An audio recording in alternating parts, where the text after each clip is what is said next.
कहानी की शुरुआत में हमें ये बताया गया कि शायद इस दुनिया में अब कोई इंसान जिंदा नहीं है। शैतान ने सारे इंसानों के ऊपर अपना कब्जा करके उन्हें अपना गुलाम बना लिया। शैतान की इस दुनिया में सिर्फ 3 लोग जिंदा हैं, जून और उसके 2 बेटे सैम और नोलन। जून ने अपने बेटों को ये बताया था कि अगर तुम्हें शैतान के हाथों बच के रहना है तो उसका बस एक रास्ता है कि तुम्हें अपने घर में रहना पड़ेगा, और एक छोटा सा नियम कि अगर घर से बाहर तुम निकलोगे तो रस्सी बांध के निकलोगे। रस्सी का दूसरा सिरा घर की तरफ बंधा रहेगा ताकि तुम घर से जुड़े रहो, और जब तक तुम घर से जुड़े रहोगे तब तक शैतान तुम्हारे ऊपर अपना कब्जा नहीं कर पाएगा। लेकिन अगर गलती से भी तुम रस्सी से अलग हुए और उसी वक्त शैतान ने तुम्हें छू लिया तो उसके बाद तुम शैतान की गुलाम बन जाओगे। इस घर को जून की माँ और सैम और नोलन की नानी और नाना ने बनाया था। उसकी नानी को एहसास हो गया था कि हमारी दुनिया में शैतान आ चुका है, और अपनी फैमिली को बचाने के लिए जून के माँ बाप ने इस घर को बनाया था ताकि उनकी फैमिली सुरक्षित रहे। लेकिन शैतान ने जून के माँ बाप और जून के पति यानी कि सैम और नोलन के पापा को भी मार दिया। अब शायद इस दुनिया में 3 लोग बाकी है, जून, सैम और नोलन। वो तीनों जिंदा रहने के लिए जंगल से कीड़े मकोड़े को निकाल के खाते हैं, जानवरों को खाते हैं। जून अपने बेटों से जो कुछ भी कहती है, सैम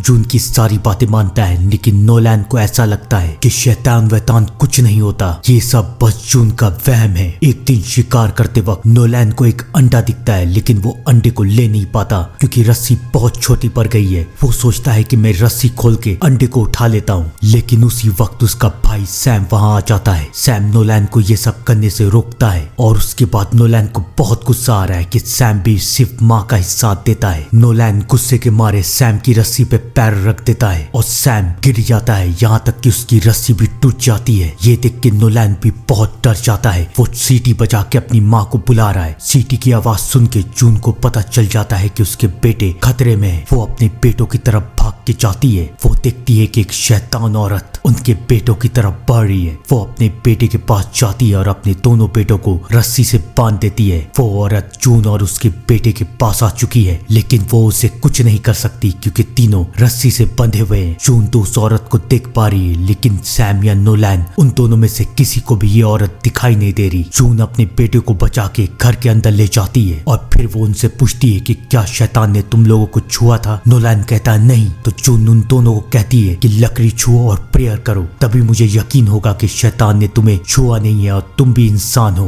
वो दोनों प्रेयर करते हैं, तब जाके जून को ये यकीन होता है कि उनके बेटे अभी भी ठीक है। जून अपने बेटों को बहुत डांटती है और उन्हें समझाती है कि शैतान बार बार कोशिश करता है कि हम अपनी रस्सियों को खोल दे ताकि वो हमारे ऊपर कब्जा कर सके, लेकिन हमें शैतान के बहकावे पे नहीं आना है। हमें एक साथ रहना है। जब तक हम साथ रहेंगे तब तक हम जिंदा रहेंगे। रात होती है। सैम और नोलन दोनों सो रहे। नोलन को नींद नहीं आ रही। वो अपने भाई सैम से पूछता है कि अगर शैतान ने हमें छू लिया होता तो फिर क्या होता? क्या मॉम हमें भी मार देती जैसे उन्होंने नाना नानी और हमारे पापा को मारा था? सैम नोलन को समझाने की कोशिश करता है कि उन लोगों को शैतान ने छू लिया था, वो सब शैतान बन गए थे। मॉम ने उन्हें हमें बचाने के लिए मारा है। सैम को जून के ऊपर बहुत यकीन है, लेकिन नोलन जून के ऊपर यकीन नहीं करता। और वहाँ दूसरी तरफ घर के बाहर जून बहुत बेचैन हो रही है। तभी उसे किसी की आवाज सुनाई देती है। वो पलट के देखती है तो उसका पति है। वो जून से कह रहा है कि मैं तुमसे बहुत प्यार करता हूँ, मुझे तुम्हारी बहुत याद आती है, क्या मैं अपने बच्चों से मिल सकता हूँ? प्लीज मुझे अंदर आने दो ना। लेकिन जून अपने पति की बात ही नहीं सुन रही। वो अंदर की तरफ जा रही है। ये देख के उसके पति को गुस्सा आ जाता है और फिर उसके अंदर का शैतान बाहर निकलता है और वो कहता है कि कितने दिन तक तुम लोग बचोगे? अब तो खाना भी खत्म हो रहा है, ज्यादा वक्त नहीं बाकी है, तुम लोग मरोगे और उसके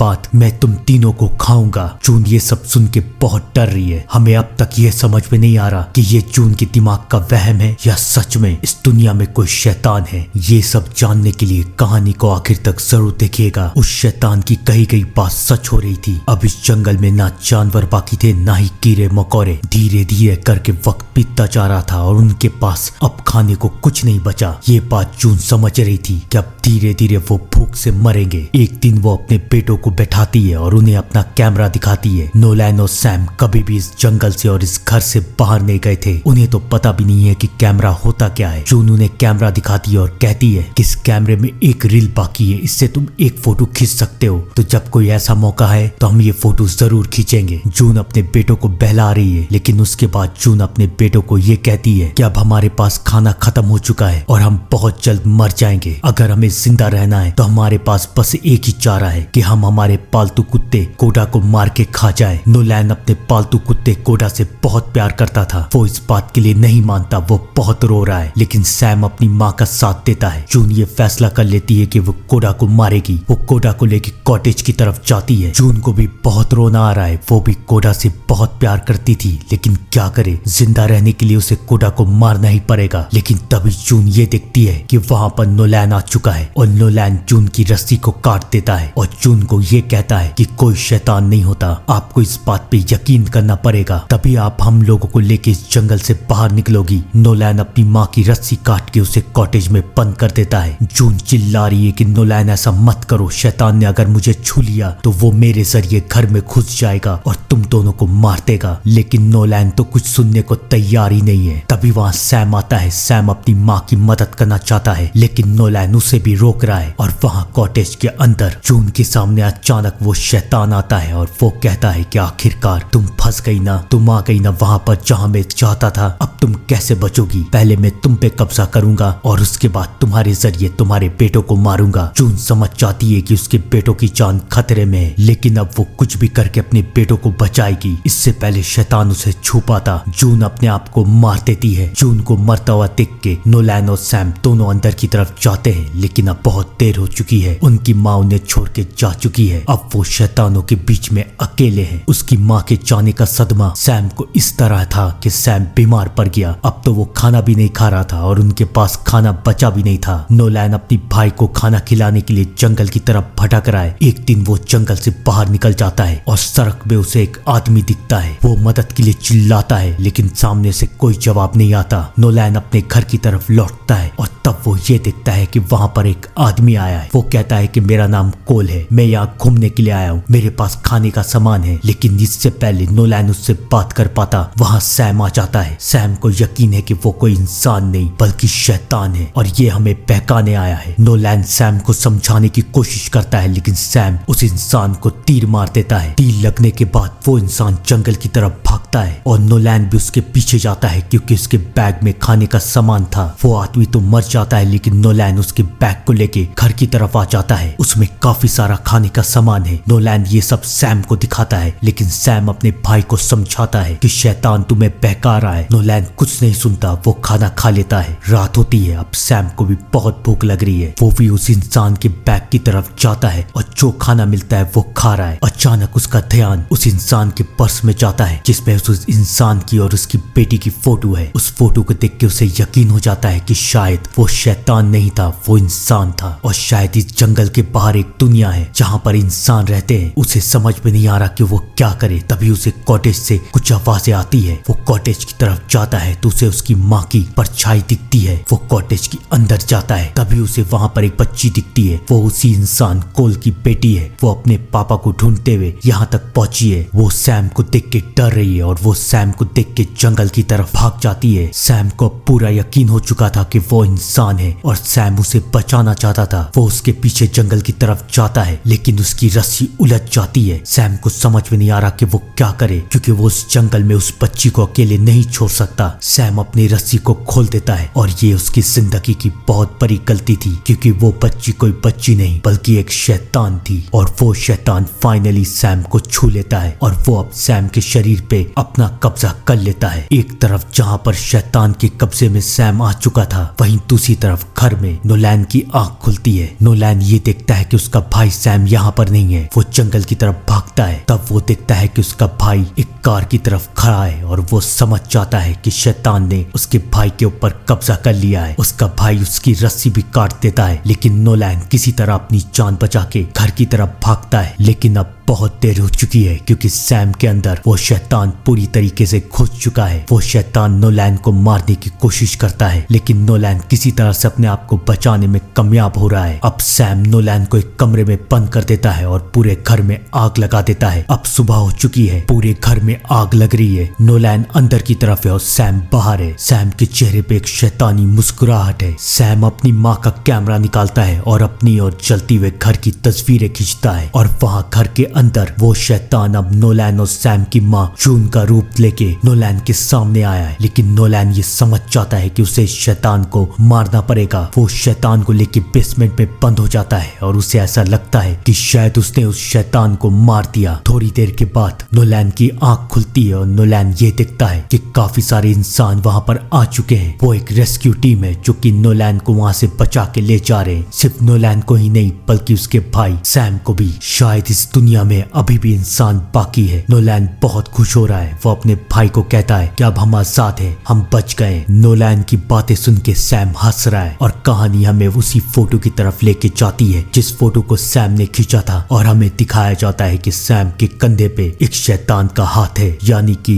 वो शैतान अब सैम के शरीर पे पूरी तरीके से कब्जा कर चुका है और अब वो शैतान उस जंगल से भी आजाद हो चुका है और अब वो पूरी दुनिया को खत्म कर देगा। थी ना खौफनाक कहानी? कमेंट में बताइएगा। तब तक के लिए thank you and good bye.